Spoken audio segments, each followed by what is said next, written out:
Glad to have you join me on the newsroom. I am Mary Kanu. A member of the All Progressives Congress Presidential Campaign Council, Ayo Oyalowo, says the presidential candidate of the APC, Bola Tinubu, is in the United Kingdom to rest ahead of the campaign season. Oyalowo's comment followed reactions that have greeted Tinubu's absence in the country. The APC candidate was absent when presidential flag bearers signed a peace accord ahead of next year's election, a development that raised concerns about the former Lagos State governor's whereabouts and fitness. But the APC chieftain said the buzz shows Tinubu is the main factor ahead of the 2023 general elections. And barring any last-minute change, the Board of Trustees of the People's Democratic Party, led by ex-Senate President Adolphus Wabara, will on Tuesday meet Governor Nyesom Wike of Rivers State in Port Harcourt, the state capital. The emergency meeting convened by the Wabara-led BOT is part of efforts by the main opposition party to pacify Wike and some aggrieved southern governors in the party. The BOT delegation also aims to convince Wike and his allies to support the 2023 presidential ambition of the party's flag bearer Atiku Abubakar as campaigns for next February's polls officially commences.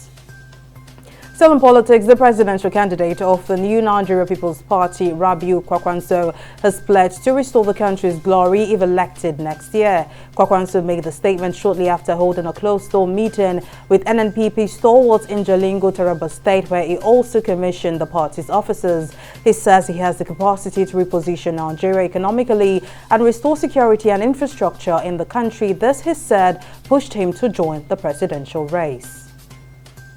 And Idaho has reported 261 new COVID-19 cases and 4 new deaths over the weekend as state-level case and hospital data are now being updated on the state dashboard on Monday, Wednesday and Friday, excluding holidays. Of this brings the total confirmed and probable cases reported since March 2020 to 496,134.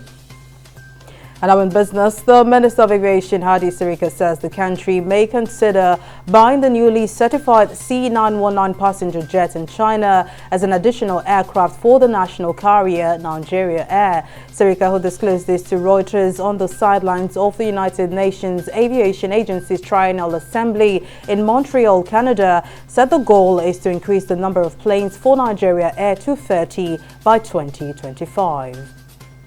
On the global scene, former U.S. President Donald Trump has sued multinational cable news channel, the Cable News Network CNN, accusing the channel of defamation and seeking $475 million in punitive damages. Trump, in the lawsuit filed in a U.S. District Court in Florida, accused CNN of waging a campaign of libel and slander against him because it fears he will run for president again in 2024.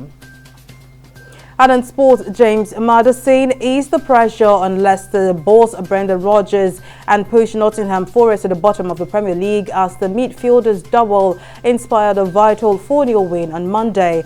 Rodgers' side blew Forest away with 3 goals in the space of 10 minutes in the first half at the King Power Stadium. Leicester had lost their previous 6 games to leave Rodgers fighting to avoid the sack following his criticism of the club's Thai owners for failing to back him in the transfer window.